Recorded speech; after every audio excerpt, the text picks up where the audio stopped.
afternoon, South Africa. We're over here at Delbury Guest House in Fourways, and I'm joined by Mark, who is the owner, the proprietor of the business. And Mark, just a couple of questions really this afternoon. I wanted to really get your take on the previous lockdown and how it affected you, business-wise. You know, what kind of an impact did that lockdown have on your business?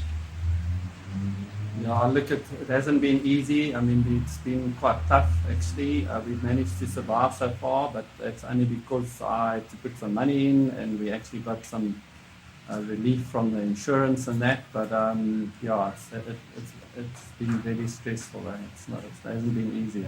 Yeah. And hardly any business, during the lockdown. It's sort of picking up slowly now, a little bit again. Yeah. Thanks for that, Mark. Now, we're expecting another lockdown. They're assuming that it's probably going to be in the next 4 to 6 weeks. How do you think that would affect you if a lockdown comes now? I mean, do you think your business would survive another lockdown of perhaps 3 or 4 months? No, look, we're not really out of this one yet. We're still hanging in there. Yeah. So another one is really not going to do it. I mean, we're going to have to start selling stuff and yeah, it's not going to be pleasant at all. And I think, if we take in a knock, I think there's going to be a lot of other people as well that are probably maybe not as fortunate as we've been, But, I mean, you still owe money to a bank, or do you have loans that you're repaying still? Yeah, no, we've got bonds. I mean, all in all, we're probably sitting with 4 properties, 4 bonds. Yeah, it's scary stuff, electricity, water rates. I mean, none of that's gone away. We're still sitting with the same stuff. We had a bit of relief with some of the holiday things which we took, but yeah, it beats. I mean, it wasn't supposed to last this long. We were all thinking, 2-3 months, boom, we'll be fine, And yeah, look what's happened. I mean, there's definitely some other agenda behind this whole thing. It's really something fishy going on. I mean, I smelt that from the beginning, and we know what's going on now. Now, I mean, what would your advice be to South Africans who are going to be facing another lockdown? I mean, what would you say to them? Because we know as a country we can't afford to go into another lockdown.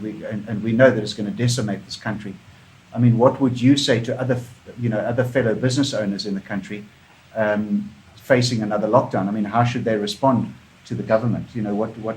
What should their reaction be to the government? Well, I think what we need to do is exactly the same as what they did to when the Disaster Management Act was declared null and void on the 2nd of June with Reinhard de Beer. I mean, they just ignored everything. We never heard a thing about it.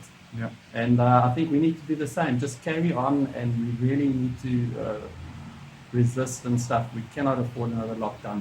We just got to carry on. And as far as I'm concerned, this virus is a big hoax anyway. Yeah. Thanks, Mark. Yeah.